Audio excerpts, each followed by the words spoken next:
선생님들이 일요일 날 특강하는 건 좀 그렇죠. 2월 달 한 중순경에 이렇게 만들어지자마자 청킹 특강을 좀 해보려고 그러는데, 일요일 날 하는 건 바쁘죠. 시간 없죠.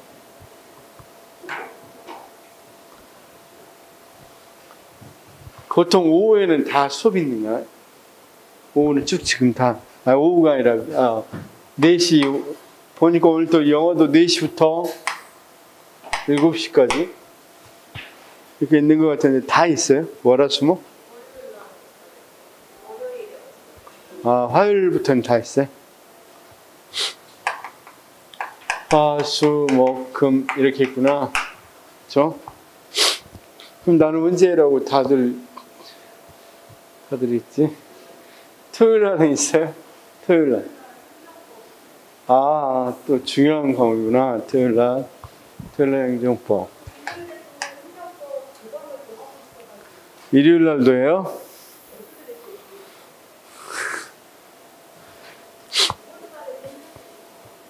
이번 달에 끝내면 그럼 저녁에 하는 것도 끝내지는 거예요? 오후에 하는 것도 끝내지는 거예요?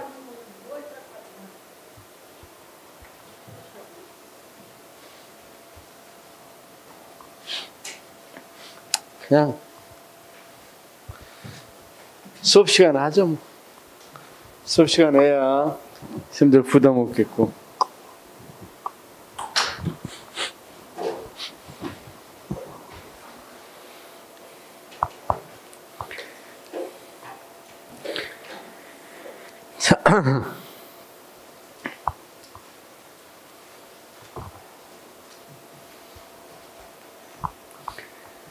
자,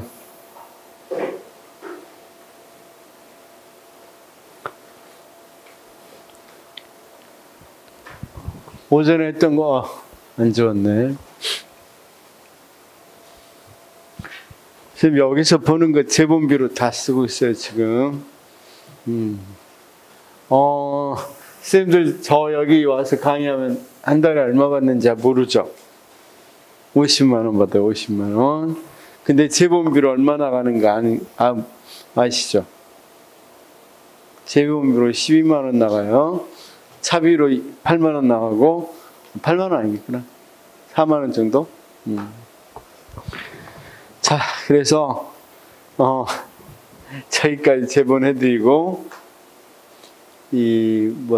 앞으로 2권, 거기에다가 저희까지 제본해드릴게요. 다음 주에 아마 2권 해드릴 거예요. 2권. 저기하고 제모하고 저희 이제 청킹하는 거 해드리고, 그걸로 청킹하는 것은 항상 갖고 다니시기 바랍니다. 그래서 그걸로 다 외울 수 있도록 하겠습니다.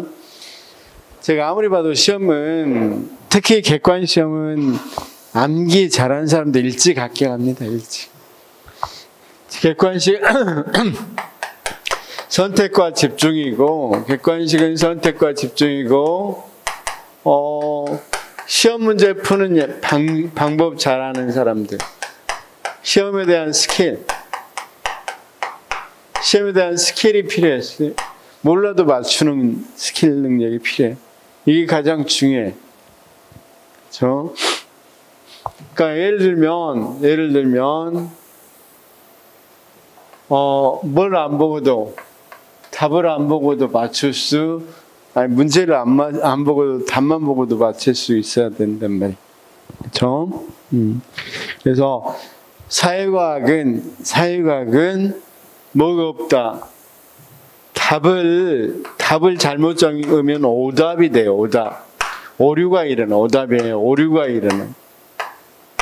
그래서 답을 고를 때, 모를 때 답을 고르는 방법을 몇 가지만, 10가지, 15가지 정도 알고 연습해 보면 거의 대부분은 이 시험 볼 때 한 과목당 한두 개는 더 맞은단 말이에요. 한 과목당 한두 개 더 맞으면 모르는 문제 맞추기 때문에. 맞추면 무조건 합격이에요. 무조건 합격. 그 일본은 좀 사람들이 좀 그렇죠. 일본은 수험학이라는 게 있어요. 수험학.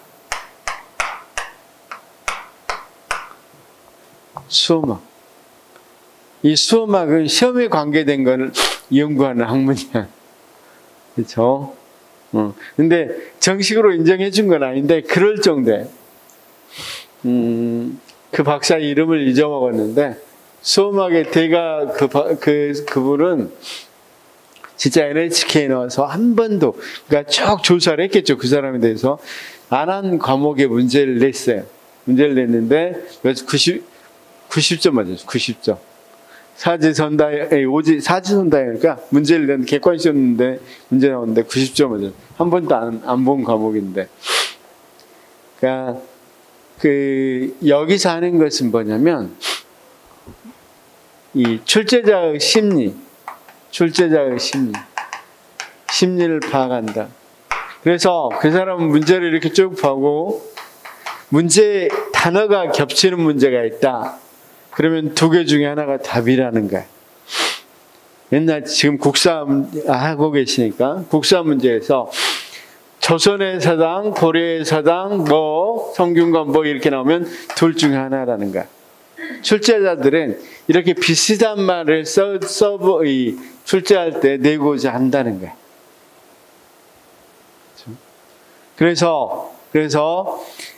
그런데 고려 서당보다는 조선 서당이 어때요? 훨씬 더 명확하죠. 그렇죠? 자료도 많고. 그러니까 무조건 그 사람은 조선의 서당이 답이다. 이렇게 유추해 가는 거예요. 그 다음 만약에 학자를 물어보는데 그리스 시대 학자 3명하고 다른 시대 학자가 나온다. 그러면 이 사람은 절대 답이 아니래요. 출제하고 싶은 사람은 그 시대 학자들을 이렇게 전혀 이게 답으로 해놓고 전혀 다른 시대 학자를 대안을 선택하게 하지는, 그러니까 서로 비교해서 선택하게 하지는 않는다는 거였어요. 그래서 몇 가지가 있는데 그런 몇 가지를 다음 문제 풀이 때 같이 써보도록 하겠습니다. 모르는 문제 나왔을 때 대처하는 거. 그 다음 특히 그분이 하는 말이 이런 거야. 무조건 자기는 사회과학 시험에서는 보다라는 비교 개념이 있으면 거의 한 80%가 그건 답이다. 이렇게 생각한대요. 보다.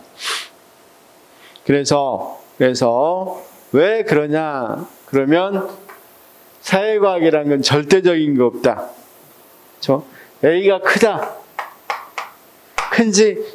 우리가 요즘 인기 있는 드라마, 선생님들이 안 봤다는 드라마, 재벌집 막내 아들, 송중기 키가 커요, 안 커요?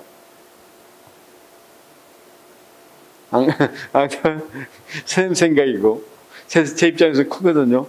그래서 크다, 안 크다를 뭐 한단 말이에요? 말할 수가 없죠. 그런데 여기 이광수보다, B가 이광수면 이광수보다 더 커요, 적어요? 적죠? 만약에 크다고 그러면 그건 틀린 지문이 되겠죠? 그래서 사회과학은 항상 오류를 없애려고, 출제자들이 오류를 없애려고 뭐 한다? 오류를 없애려고 비교 개념을 꼭 넣는다는 거야. 그렇죠? 비교 개념을 넣게 되면 오류가 없어지기 때문에 비교 개념을 넣는 건 분명히 다른 지문으로 답을 할 수 없으니까 비교 지문을 넣어서 이걸 답으로 하기 위한 것이다. 이렇게 이야기해요. 그렇죠? 그래서 그 책을 다시 꺼내서 읽어보니까 최근에도 많이 맞는 것 같아서 같이 슈마허 박사란 분이 쓴 책이 있는데 그 책을 한번 읽어보니까 요즘에 많이 적용할 수도 있을 것 같아서 좀 적용을 해보도록 하겠습니다.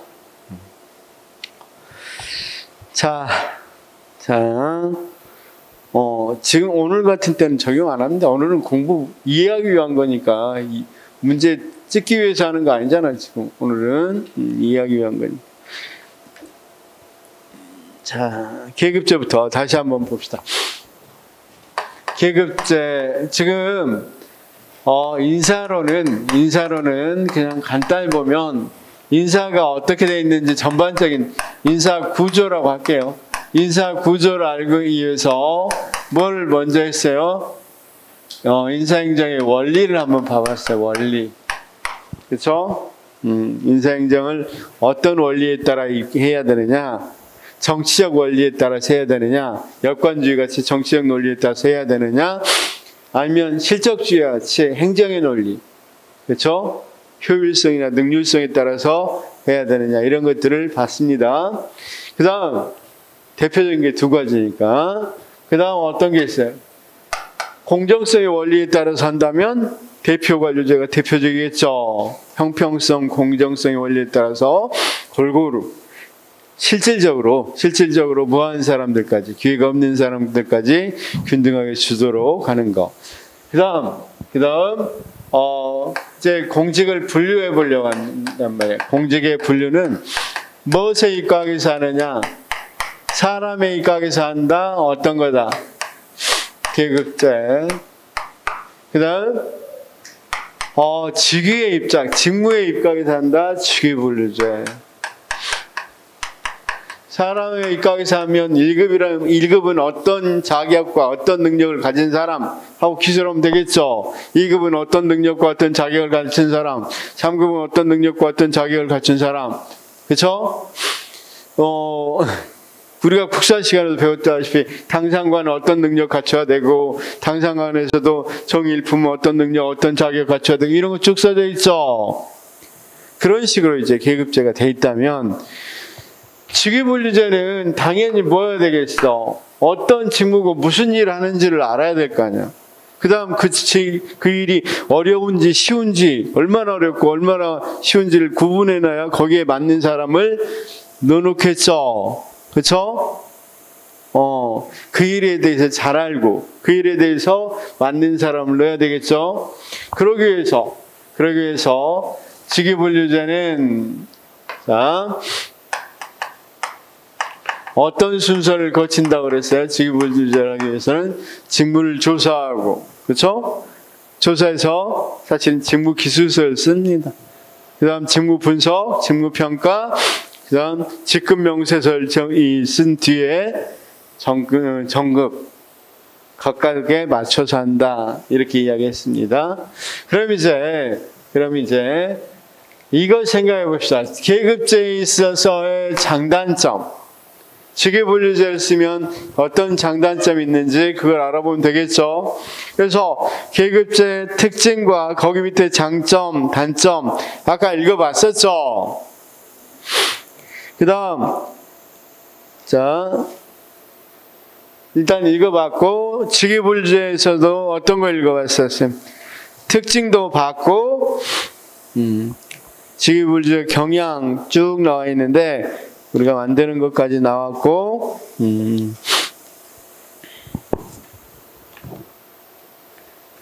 자 21페이지 보면 뭐가 나와 있어요? 장점과 단점 나왔죠. 그래서 이번에는 계급제의 장점과 단점을 장점을 봤으니까 직위분류제의 장점과 단점을 봅시다. 그러면 직위분류제의 장점은 아까 자 봤는지 안 봤는지 모르겠네. 일단 안 본 것 같고 직위가 요구하는 직무의 내용, 성격, 자격 요건에 따라 채용시험, 전직, 순직, 승진 등을 시행함으로써 인사 배치에서 적합한 기준을 제공해 준다. 그 일 잘할 사람들을 넣을 수 있겠죠. 적재적소에 유능한 사람 임용이 가능하고 직무 특성이나 성격 및 내용을 구체적으로 나타내 주므로 근무 성적 평정을 객관적으로 할 수 있는 기준을 확립해 줄 수 있겠고 특정 지위가 요구되는 기대 수준 및 현재 수준을 파악할 수 있으므로 교육 훈련도 과학적으로 할 수 있겠고 동일 직무에 동일 보수를 줄 수도 있겠죠. 자, 이런 장점들이 있고 자 그 다음 보니까 직무 내용이나 수준이 명확하게 나타나므로 직위관의 권한과 책임의 한계를 명백하게 할 수 있겠고, 일의 종류나 업무량 등을 명확히 해줌으로 효율적인 정원 관리가 가능하고, 동일 직렬에 따라 장기간 근무하는 것을 원칙으로 하므로 행정의 전문화와 직무 중심의 동기유발이 가능하다. 행정이 전문화되는 건 사실이겠죠. 그 일을 계속하다 보면. 단점은 직업 공문제 확립을 저해할 수 있겠다. 그렇죠? 아무래도 직업 공무원제는 뭐하고 어울린다 그랬어? 계층제. 특정 직위의 전문가를 요구하므로 폭넓은 안목을 지닌 일반 행정과 양성이 어렵다. 그 부분만 알겠죠? 그 부분만. 직위분리제는 개방형으로 환경 대응성은 높으나 지나친 직무 구조의 편협성과 비탄력적 분리체계 때문에 직무의 변화에 적절히 대응하기는 미흡하다. 그러겠죠? 직무가 변할 때. 그 다음 인사관리의 탄력성과 신축성 확보가 곤란하다. 자, 거기 딱 직무에 어울린 사람을 다른 직무로 갖다 쓰지는 못하겠죠? 그렇죠?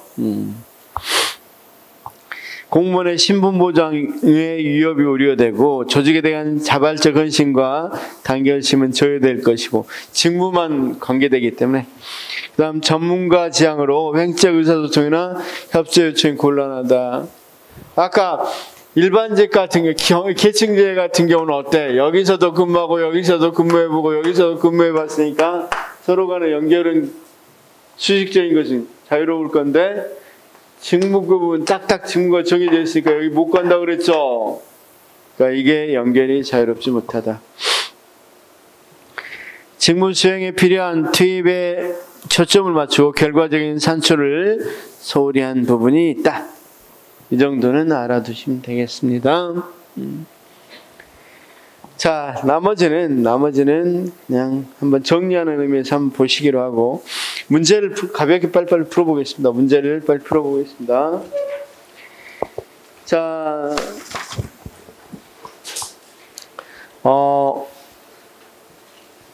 33번까지 풀었나요? 33번. 직위분리제의 단점은, 선생님, 직위분리제의 단점 33번입니다.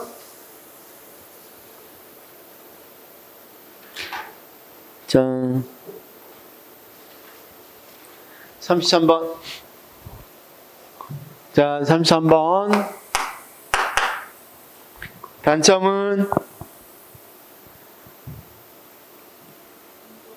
2번. 그쵸? 조직에 있어서 인력 배치에 신축성은 부족하다고 그랬죠? 자, 행정의 전문성 결여, 계층제의 단점. 계급 간 차별 심화, 계층제의 단점. 계층제가 미안해. 계급제. 그 다음, 직무 경계의 불확실성도 마찬가지죠. 세 가지는 계급제 단점이고. 34번은, 34번 풀었나요? 안 풀었죠? 직무평가는, 자, 직무 분석에서 직무평가는 뭐 하는 거라고 그랬습니까? 직위분리에서 무엇과 무엇을 정하는 거. 우리가 직급과 등급을 정하는 게 직무평가라고 그랬죠? 자, 항상 이런 시험 문제 나오면 이렇게 시간이 없겠지만 직무조사하고 그다음 직무기술서를 작성하고 그 다음 하는 게 직무분석이고 그 다음 하는 게 직무평가다. 이렇게 볼 수 있겠죠? 그러면 직무분석은 직무들이 상대적인 가치를 체계적으로 분류하여 등급하는 것이다. 자, 직무자료 수집 방법에는 면접, 관찰 면접, 설문지, 일지기록법 등이 활용된다. 직무 분석. 자, 1번 틀렸어, 맞았어. 34번에 1번. 직무 분석과 직무 평가니까 1번은 뭡니까, 그럼?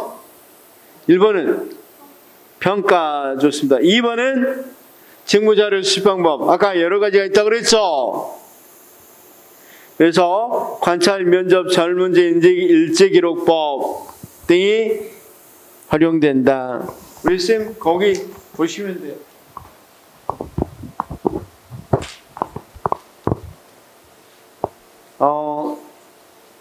17, 18번, 17번부터 보시면 쭉 나와 있어. 17, 10, 인터뷰, 설문지, 관찰법 쭉 나와 있어. 자, 책, 요약집 18페이지 한번 봅시다. 요약집 18페이지에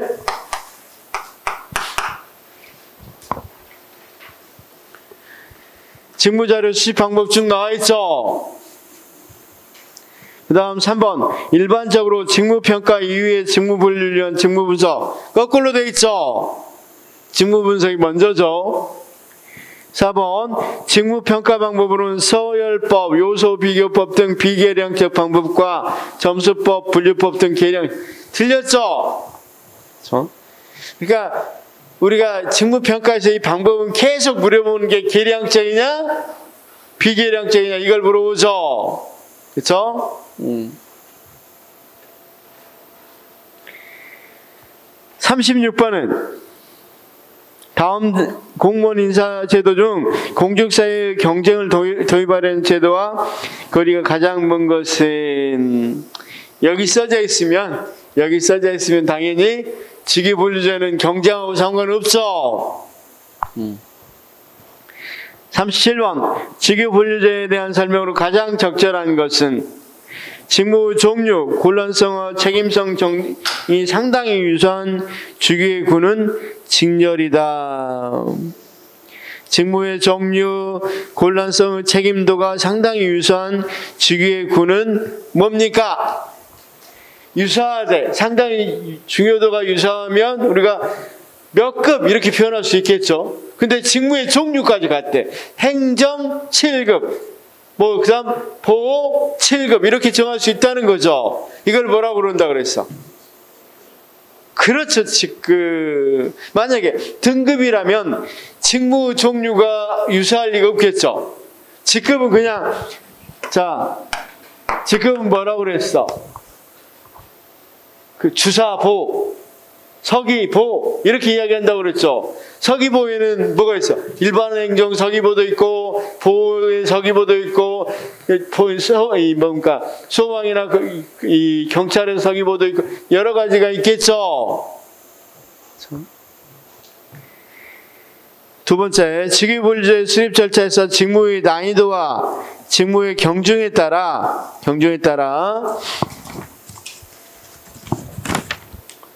직위의 상대적 수준과 등급을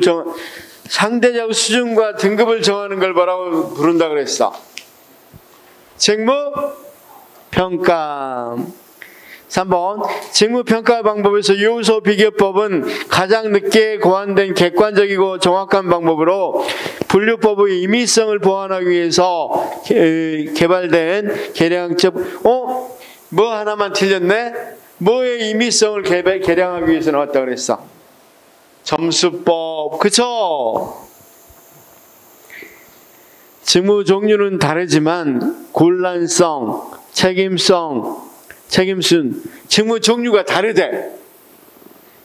그런데 곤란성, 책임수준, 자격수준이 상당히 유사하대.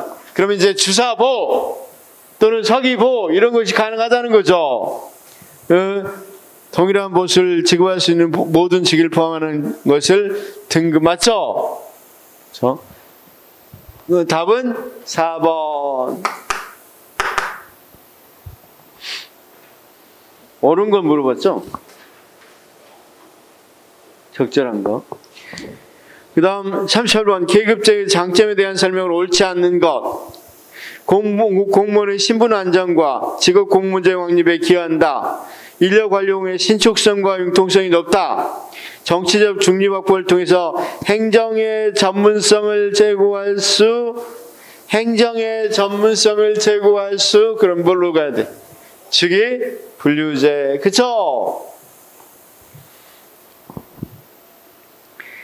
39번 인사행정제도에 대한 설명으로 가장 옳은 것은 직위분류제는 계급제에 비해 탄력적 인사관리가 가능한 장점을 가지고 탄력적 인사관리하면 계급제죠.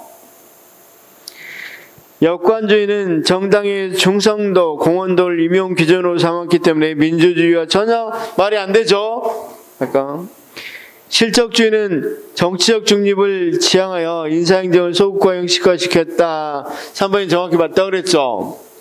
4번 직업공무제는 원칙적으로 개방형이 아니라 폐쇄형이라고 그랬죠.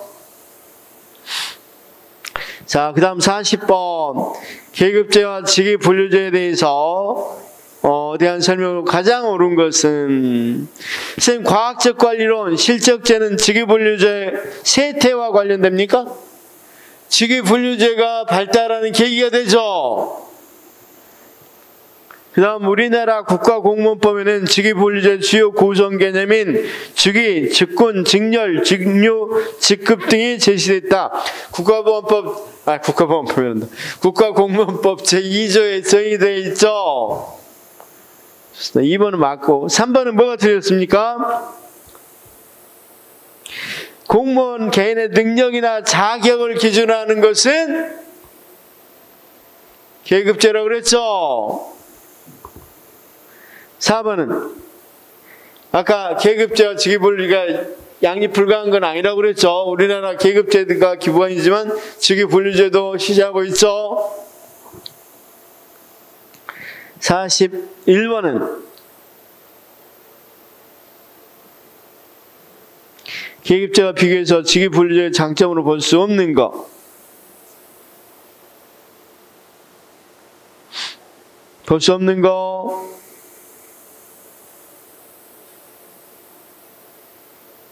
볼 수 없는 거 몇 번? 4번. 자, 일반 관리자 육성은 계급제하고 관련된다고 그랬죠?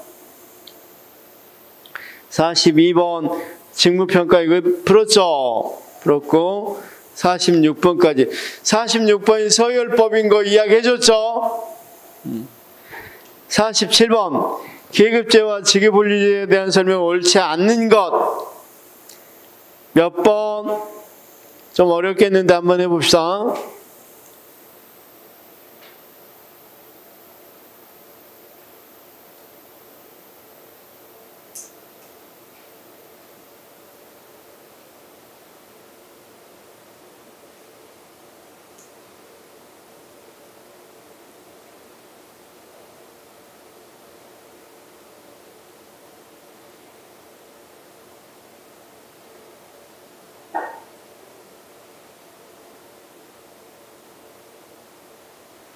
몇 번?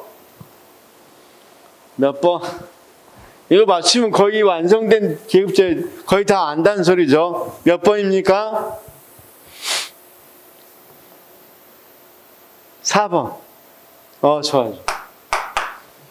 혹시 다른 번호 생각하고 있는 분 있었어? 없었죠? 우리 쌤 4번이라고 생각했죠? 3번 계급제는 교육훈련 수요나 내용을 정확히 하기 어렵죠. 직위분류제가 아까 직무 분석하고 직무 평가하니까 기술서 같은 걸로 뭘 해야 되는지 정확히 나오잖아. 직무 기술서 보면 어떤 일 하는지 뭐든지 다 나오죠. 뒤에 직급 명세에서도 다 그렇게 나온단 말이야. 그 다음 48번 옳지 않는 것.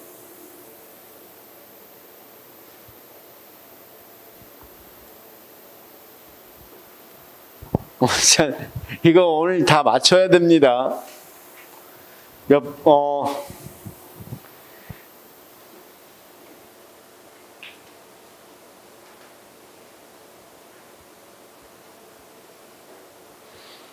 번이야? 쌤, 몇 번?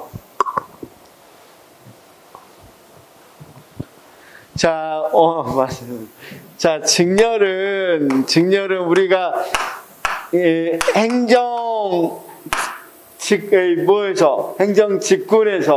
행정직군에서 직렬을 보, 일반행정 이렇게 나온다 그랬죠.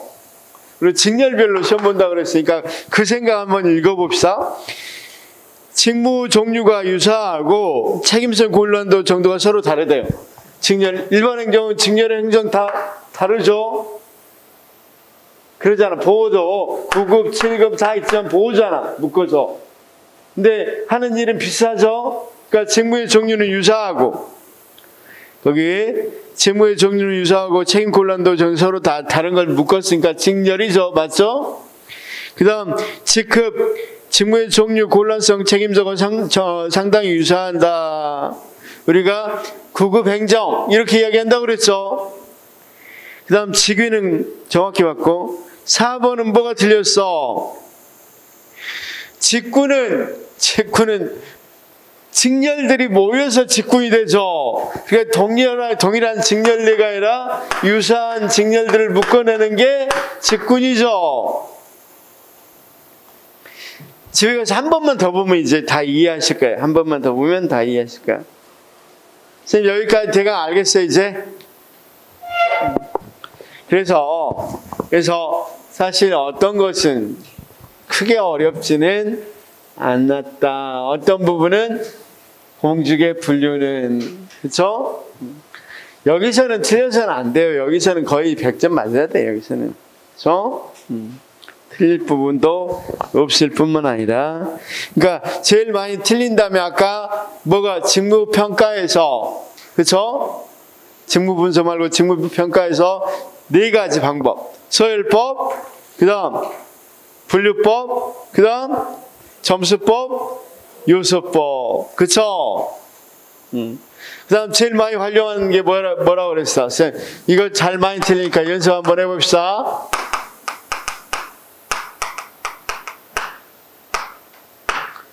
요소 비교. 그러면 자 비계량적 방법은 뭐라 그랬어? 서열법과 분류법. 그쵸? 그 다음 계량적 방법이고 직무와 직무를 비교해. 직무와 직무를 비교하는 건 어떤 겁니까? 서열법 좋습니다. 직무 플러스 직무 이렇게 할까요? 직무 대 직무 또 직무 대 직무 요소법 직무 대 직무. 그래서 이들은 어떤 거 상대평가라고 이야기할 수 있겠다. 그쵸? 자, 직무하고 기준.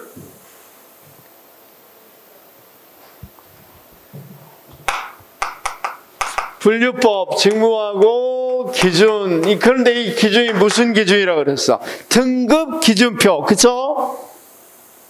직무평가 기준표가 아니라 등급 기준표죠. 그 다음 직무하고 기준은 기준인데 이 기준이 등급 기준표가 아니라 직무평가 기준표는 우리가 점수법 이렇게 이야기했죠. 자, 가장 많이 활용하는 거 점수법. 가장 늦게 개발된 거. 자, 그래서 요소 비교법은 점수법이 너무 임의적으로 마음대로 이렇게 정하는 것에 대해서 비교해가면서 정해라. 그래서 나왔다고 그랬죠. 점수법의 임의성을 비판하면서 나온 게 요소 비교법이다. 이제 대강 어떤 건지 알겠죠? 그런 내용으로 거의 대부분 시험에 나왔었죠. 그럼 되겠습니다. 여기에서는 이게 가장 어려운 부분이었습니다. 순서도 그렇게 어렵지 않았지만 이 부분이 가장 어려웠다. 우리가 그러면 다시 한 번만 더 아까 직무기술서를 작성하기 위해서 직무종사를 하는 방법에는 굉장히 많다고 그랬죠. 뭐 또 어떤 게 있다고 그랬어요? 인터뷰도 있고 면접법도 있고 관찰법도 있고 그렇죠? 질문지법도 있고 여러 가지 방법들이 있다고 그랬죠. 우리 시험 볼 때는 이렇게 이 정도로만 정리해서 특강을 좀 해드리겠습니다. 9급 시험 보기 전에 그것에 대해서 청킹해가지고 암기하는 것까지. 그러면 약 200개 한 250 50개? 200개 정도만 해도 200개 정도만 해도 거기서 다 나올 거고 쌤들 만점 맞을 거라고 생각이 들어요.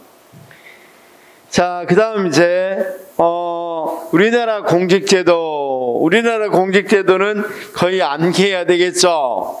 우리나라 공직제도. 자, 우리나라 공직제도에 대해서, 공직의 분류에 대해서 좀 알아보고, 그 다음 인사청문회에 대해서 알아보고, 중앙인사기관, 그쵸? 세 가지 부분을 알아보겠습니다. 이제 우리나라 거니까. 자, 우리나라는 어떻게 분류하는지. 자, 문제는 거의 대부분 얘기도 암기해야 됩니다. 그러니까 쉽게 해서 원리하고 공직 구조를 분류해 봤고 이걸 어디에 적용한 거야? 우리나라에 적용했다 보면 되겠죠? 우리나라는 특히 무슨 공무원과 무슨 공무원을 나눈다. 경력직과 특수경력직. 경력직은 다시 어떤 직과 어떤 직으로? 일반직과 특정직.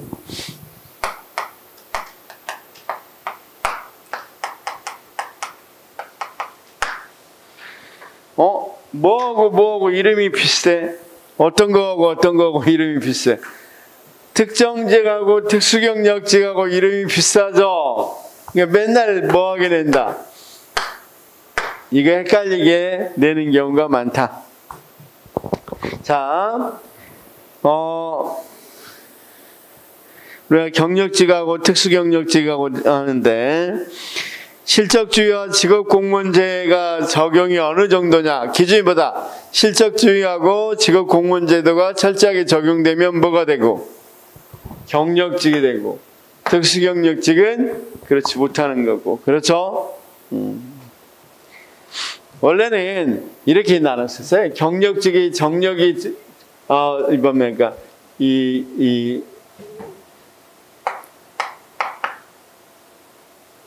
우리 1962세 되면 우리가 뭐 한다고 그랬지? 정년.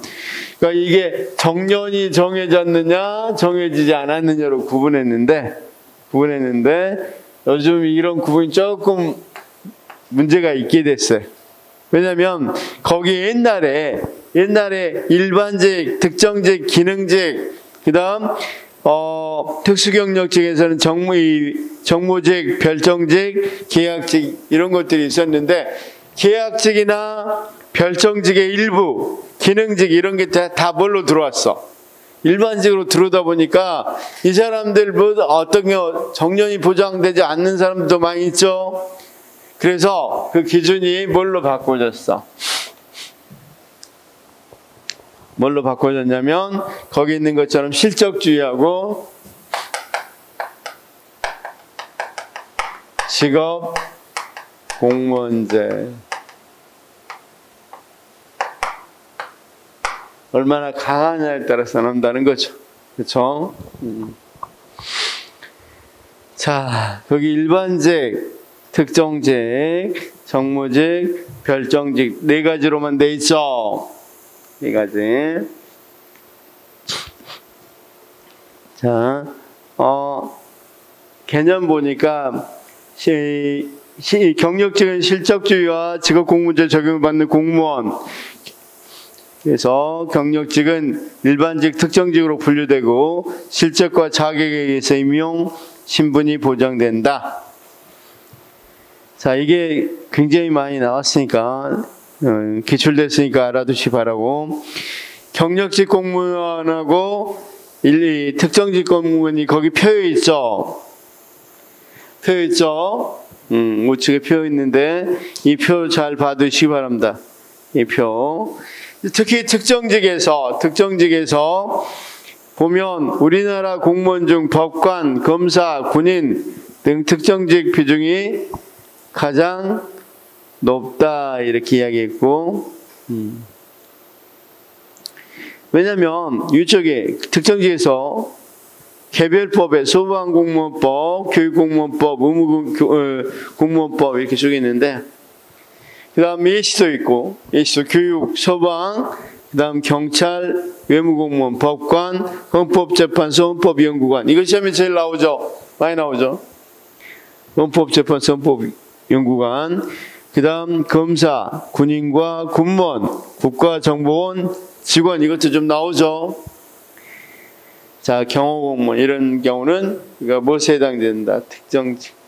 밑에, 쌤 29페이지 제일 밑에 국가공무원의 직종별 분류가 쭉 있는데, 사실은 자 물어볼게요. 경력직에서 일반직하고 특정직이 있는데 여기서 수로 보면 어떤 수가 제일 많아요? 특정직. 특정직에서 교육공무원 수가 제일 많아요. 교사 수가 제일 많아요. 공무원에서. 모든 공무원 중에서 교사 수가 제일 많습니다. 공무원 중에서.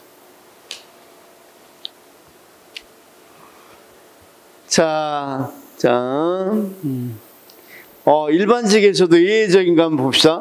행정 일반은 뭐 당연하고 기술 연구 지도직 공무원, 국회 전문위원, 감사원 사무차장, 광역자치단체, 선거관리위원회 상임위원. 쌤 꼭 알아서 여기 어떤 거 알아둬야 되냐면 감사원 사무차장, 그 다음 광역자치단체 선거관리위원회 상임위원. 이게 일반직이에요. 일반직. 옛날에 쌤이 아까 그 표에서 왼쪽 표에서 보면 별정직에서 일반직으로 갔다고 돼 있죠. 특수경력직에 별정직에서 일반직으로 갔다고 돼 있는 표 있죠. 이 사람들이. 그래서 실제로 시험 문제에서 이 사람들 물어보면 틀릴 가능성이 굉장히 높겠죠. 이 사람들은 일반직입니다. 자, 그 다음 특수경력직에는 실적주의와 직업공무제 적용을 받지 않음. 국가공무원법에 규정된 보수와 복무규율은 적용을 받아. 보수나 이 복무규율은 뭡니까? 근무 시간이라든가 복장이라든가 이런 것들이 복무규율입니다. 특수경력직 공무원들은 계급 구분이 없다. 그쵸? 그냥 별정직 이러직 몇 급 별정직 이런 건 없다 이거죠. 그쵸? 자, 정무직 이러지 1급 정무직 장관 뭐 이런 거 없다는 거죠. 그냥 정무직 이렇게 별정직. 정무직 공무원, 별정직 공무원이 있는데 역시 한번 읽어봐 주시기 바랍니다. 자, 뭐 거기 현황은 크게 볼 필요는 없고, 거기 대법원장, 대법관은 임명 동의를 요하지만 특정직 공무원이다. 이것도 알아두시기 바랍니다. 우리가 어떤 것 같아? 대법관, 대법원장 같은 경우는 마치 국회의 동의를 얻어야 되는 거니까 정무직 같죠? 그런데 특정직이야, 특정직. 그래서 그 밑에 대법원장, 대법관 임명 동의를 요하지만 특정직 공무원이다. 그래서 특정직, 특히 경찰청장, 검찰총장, 법관, 헌법연구관 이런 사람들은 특정직이라고 그랬습니다. 그다음 정무제에 가면 감사원장, 감사원 사무총장, 감사위원 이런 사람들은 다 무엇에 해당된다? 정무직에 해당된다. 그렇죠? 하나 물어봅시다. 감사원 거기 보니까 사무총장은 정무직이죠? 사무차장, 감사원 사무차장 일반직. 다시 한번 돌아와서 일반직 봐봐. 총장은 정무직인데 차장은 일반직이죠. 나중에 이런 것들만 좀 구분하시면 돼. 자, 정무직 조금 읽어보겠습니다. 감사원장, 감사원 사무총장, 감사위원, 국회 사무총장, 헌법재판소장, 헌법재판관, 자, 그 다음 헌법위원국과는 특정직입니다. 중앙선관위 상임위원, 중앙선관위 사무총장, 국무총리, 국무위원, 차관, 차장, 청장, 국정원의 원장, 차장, 기획조정실장차 정무직이고 국회 수석전문위원은 별정직입니다. 그래서 이거 나중에 문제 풀 때 여러 번 문제 풀다 보면 익혀져. 자, 그 구분하기 어려워 시험에 잘 나오는 직위별 신분에서 국회에서 자, 수석 전문위원은 별정직이고 전문위원은 일반직이고 그렇죠? 국회에서는 국회의원 사무총장, 국회 사무총장 차장은 정무직인데 비해서 헌법재판소는 헌법재판관, 사무차장, 사무차장은 정무직인데 헌법연구원은 특정직이고 대법원에서는 대법원장, 대법관 전부 다 특정직입니다.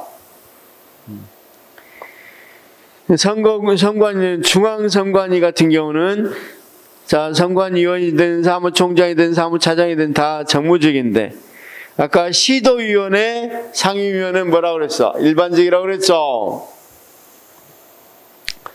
자, 감사원은 감사위원이나 사무총장은 정무직인데 사무차장은 또 일반직이죠. 그 다음 국가정보원은 원장, 자, 차장, 기획조정실장은 정무직, 직원은 특정직. 국가보훈처에서는 차장이나 차장 다 정무직. 인사처, 법제처, 식약처는 차장은 자 정무직. 처장은 미안해, 처장. 근데 인사처 차장은 일반직. 그래서 쌤 저도 머리 아프려고 그러는데 머리 아프죠? 그렇죠? 그래서 한번 어떤 거 국회부터 그림 그려가면서 한번 그려보시면 돼요. 국회에서부터. 자, 경력직과 특수경력직의 차이 보니까 신분보장, 자, 실력에 의한 임용, 직업공무원제, 계급구분, 국가공무원법 적용. 하나는 되는데 하나는 다 안 된다는 거죠.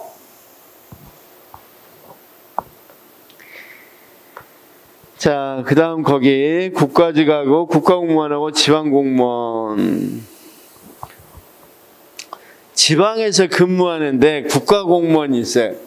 그것도 알아둬야 되겠지 또. 그쵸? 그래서 자, 거기 보면 쌤 어떤 부시장은 행정부시장들은 다 국가공무원입니다. 자, 특별시 행정부시장은 대신에 정무직이고 나머지는 일반직 국가공무원입니다. 그러면 인천시에 있는 행정부시장은 자 국가공무원입니다. 그것도 일반직입니다.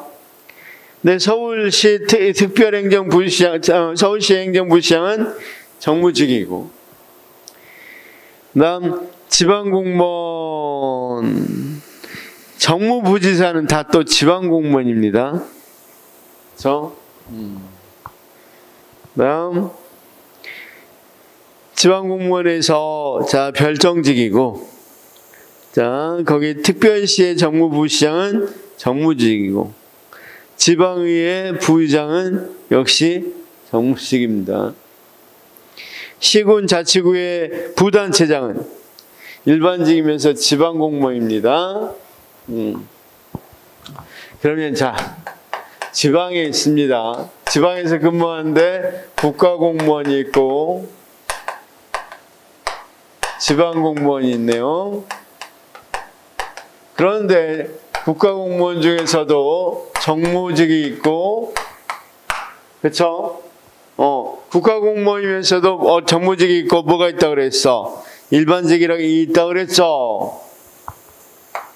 일반직이 있고, 지방공무원이면서 어떤 게 있습니까? 정무직, 별정직, 일반직이 있다고 그랬죠? 제가 설명을 해서 그럴게요, 그냥. 별정직, 일반직.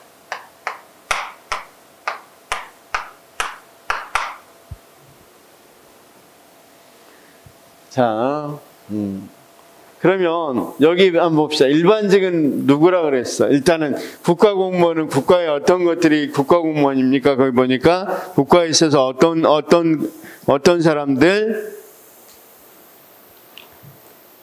자, 한번 해볼게요. 행정으로 붙이는 거. 행정부시장. 쌤, 시장은요? 당연히 그건 다 정무직 얘기죠. 그렇죠?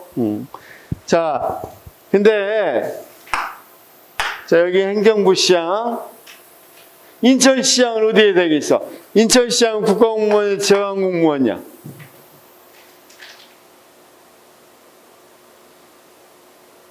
인천시장, 인천시에서 뽑은 거잖아. 지방공무원인데 정무직이겠죠? 자, 선거에서 뽑았으니까. 여기 봐봐요, 쌤. 행정부시장하고, 자, 여기는 어떤 부시장은 지방공무원이야? 일반적으로 그냥 서울 놔두고. 정무부시장, 왜 정무부시장이냐면, 이제 지금, 인천시장이 누구예요? 인천시장이 이름이? 인천시장. 몰라요? 나도 모르는데. 유정복 시장. 이름도 좋네요. 유정복. 유정복 시장이 그러니까 자기하고 자기하고 인맥이 있거나 보통 이제 뭐 해준 사람들, 자기 많이 따랐던 사람들은 뭘로 해줍니까? 정무부시장 해주죠.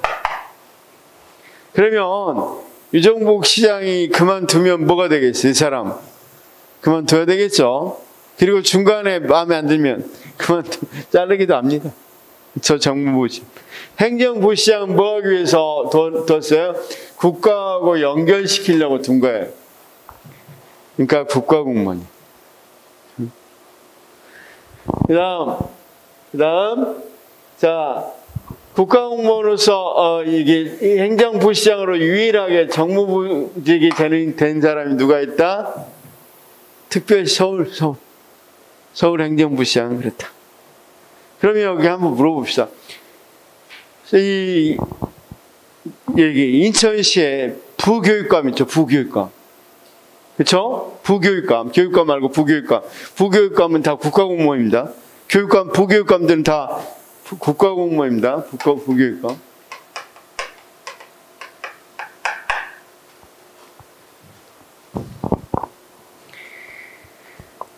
자, 그 정도로만 일단 알아둡시다. 자, 그 다음, 근무 시간의 분류는 상근 공무원하고 시간 선택제 공무원. 우리나라는 시간 선택제 공무원이 있습니다. 자, 상근이라고 이야기할 때는 보통 주당별 시간, 40시간, 시간을 선택해서 하는 거니까 15시간 이상, 35시간 이내 이하 범위에서 할 수 있다고 되어 있죠. 자, 2013년 국가공무원법 개정 때 어떤 일이 있었는지 거기 써져 있는데 이미 배웠던 것들입니다.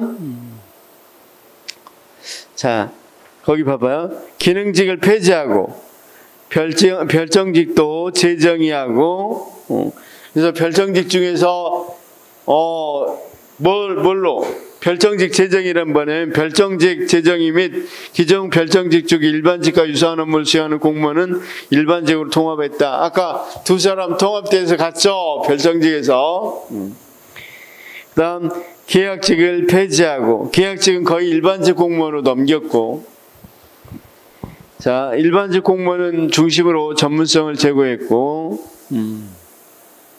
일반직 임기제 공무원 및 전문 경력관 제도. 그래서 임기제 공무원 같은 경우 일반직 임기제 공무원이 있습니다. 자, 그래서 임기제 공무원이 있다, 이 정도로 알아두시면 됩니다. 이 문제 풀면서 한번 보도록 하겠습니다.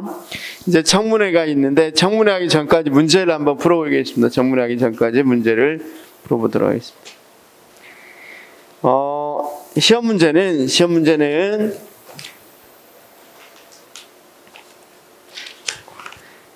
나온 게 계속해서 다시 나오기 때문에 그것만 잘 봐두시면 됩니다. 5페이지. 우리나라 공무원 분류 중 특수경력직 공무원에 해당되지 않는 것은, 자, 특수경력직, 이것부터 먼저 구분해 봅시다. 경력직하고 뭐가 있다고 그랬습니까? 특수경력직이 있다고 그랬으니까. 항상 문제 풀 때는 빨리 이렇게 한번 써보고, 경력직에는 일반직하고 무슨 직이 있습니까? 특정직이 있고, 특수경력직에는 정무직하고 별정직, 이건 써놓고 이야기하면 되겠죠. 자, 먼저 국회의원은 어디에 속합니까? 국회의원은 그렇죠, 여기 특수경력직에 정무직에 속합니다. 1번. 그 다음 헌법재판소의 헌법연구관은 여기에 속했죠.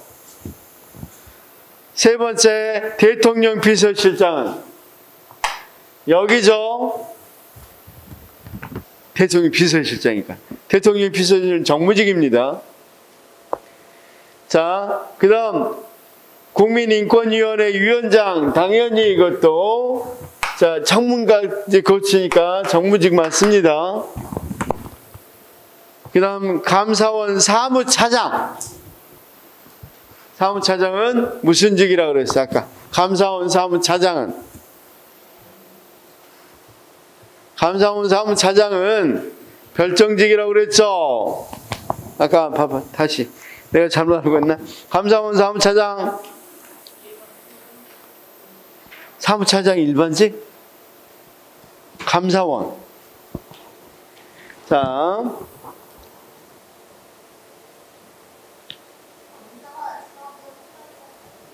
일반직이라고 그랬지, 참.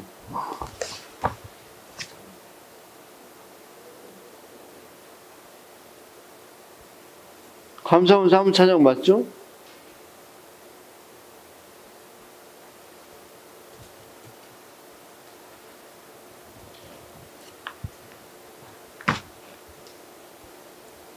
사무차장 맞는데.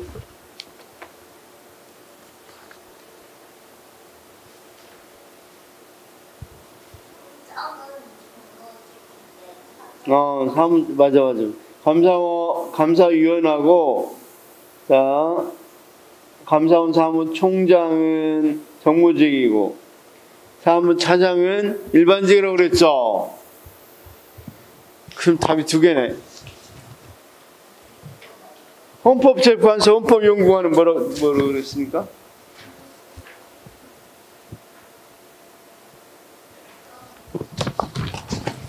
특정직 맞는데.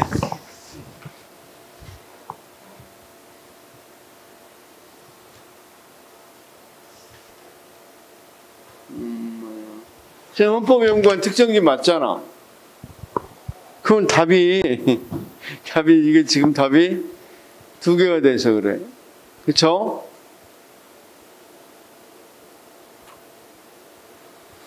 이게 5번이 별정직이었으면 답이 문제가 없는데 절적으로 옮겨갔죠.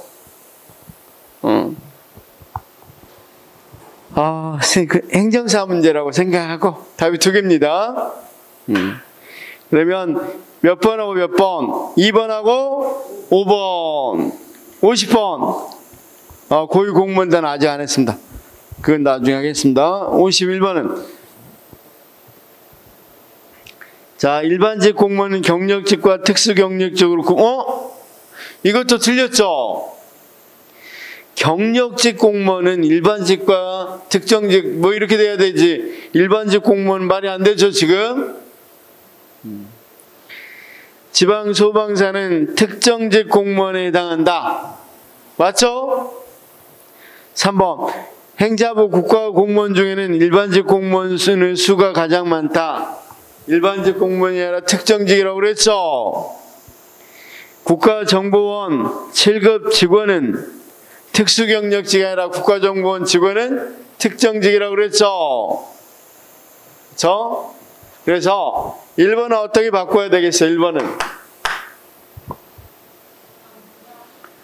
그렇죠. 일반직 공무원은 경력직이다. 뭐 이렇게 바꿔야 되겠죠. 2번은 맞고 3번은 특정직이 많다고 그랬습니다. 52번은 공무원 구분에 대한 설명으로 옳은 것을 보기 위해서 고른 것은 이렇게 나왔습니다. 헌법재판소 헌법연구관은 특정직 맞죠? 감사원 사무총장은 사무총장입니다. 사무차장이 아니라 총장은 별정직 공무원이다. 아까 감사원 사무총장은 뭐라 그랬어? 정무직이라고 그러니까 틀렸죠? 실적주의 적용과 신분보장 여부에 따라 경력직과 특수경력직 공무원 구분된다도 맞고, 임기제 공무원은 근무기간을 정하여 임용하는. 자, 임기제 공무원은 특수경력직이라고 그랬습니까? 경력직이라고 그랬습니까? 아까 임기제는 다 올라갔죠? 그래서 경력직이고, 경력직 중에서 일반직이죠? 쌤이 표 봤었잖아. 우리가 표 봤는데 쌤 32페이지 표 보니까 임기제 공무원 나와 있죠. 임기제 공무원 그 위에 뭐라고 그랬어요? 일반직 공무원이라고 돼 있죠. 일반직. 그러면 여기에는 뭣도 포함되어 있다. 물론 기본적인 것도 포함되어 있지만 거기는 임기적 뭡니까? 임기제 공무원도 여기에 들어가 있다는 거죠.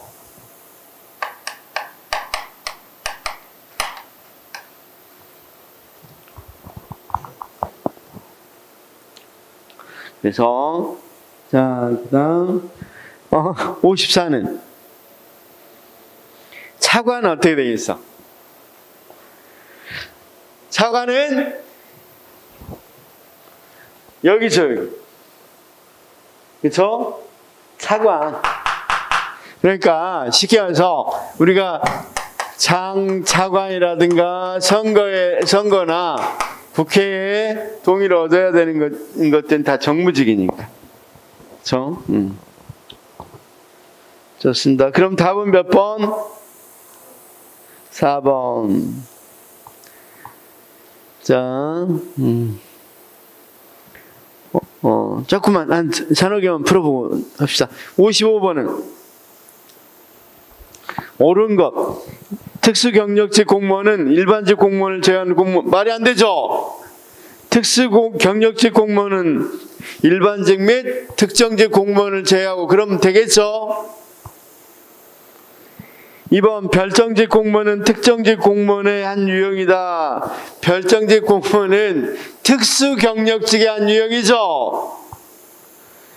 법관과 검사는 특수경력직 아니라 특정직 공무원이죠. 국회 사무총장, 감사원장 등은 정무직 공무원이다. 맞죠? 5번 특수경력직 공무원은 특정직 공무원과 정무직 공무원으로 구성된다.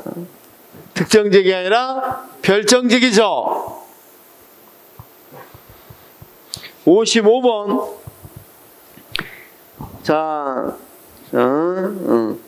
공무원에 대한 설명이 옳지 않는 것은 특수경력직 공무원은 경력직 공무원 이외의 공무원으로서 아니죠. 경력직 말고도 별정직 공무원도 특수경력직이 아니죠.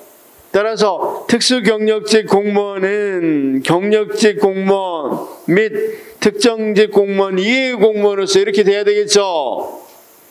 그러니까 경력직 공무원과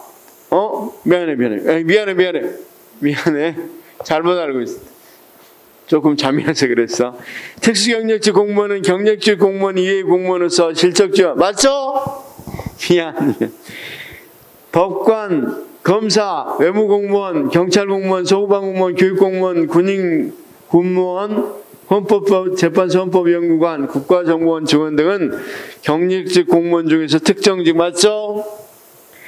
선거로 취임하거나 임명될 때 국회의 동의가 필요한 공무원은 특수경력직 공무원 중에서 정무직 공무원에 해당한다. 맞고.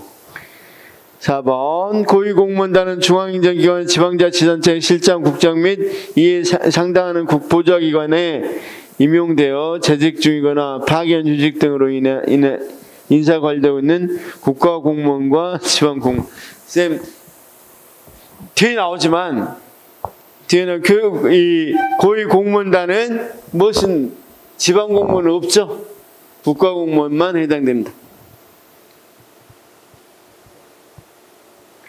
자, 쌤 57번 한번 풀어보고 57번, 58번 다 똑같은 문제입니다. 57번은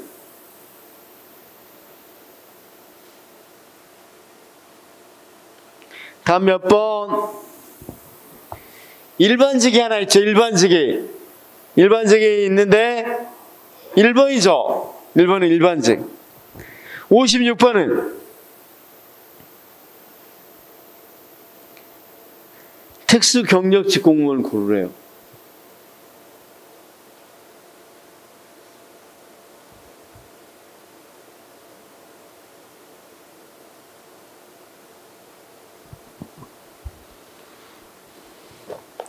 자, 파출소에서 근무한 순경은 특정직, 경력직이죠. 그러니까 그 다음 국회의원 의원실에 근무 중인 비서관들은 특수경력직. 그쵸?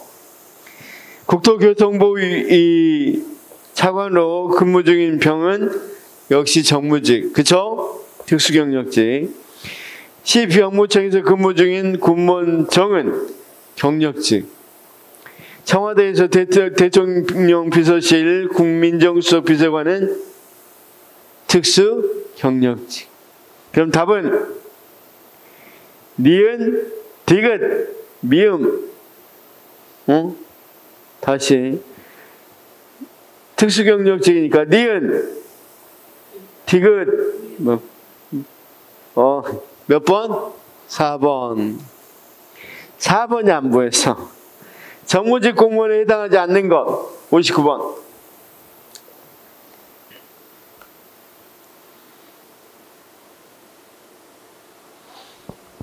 몇 번? 4번. 감사원 사무? 차장은 어디라고 그랬어? 차장은 일반직으로 올라갔다 그랬죠. 이제 일반직으로 바뀌었다 그랬죠. 4번. 자, 60번도 똑같은 문제인데 쌤들 잠 오죠? 좀 쉬었다 해야 되겠죠? 잠이 오니까 좀 쉬었다 합시다.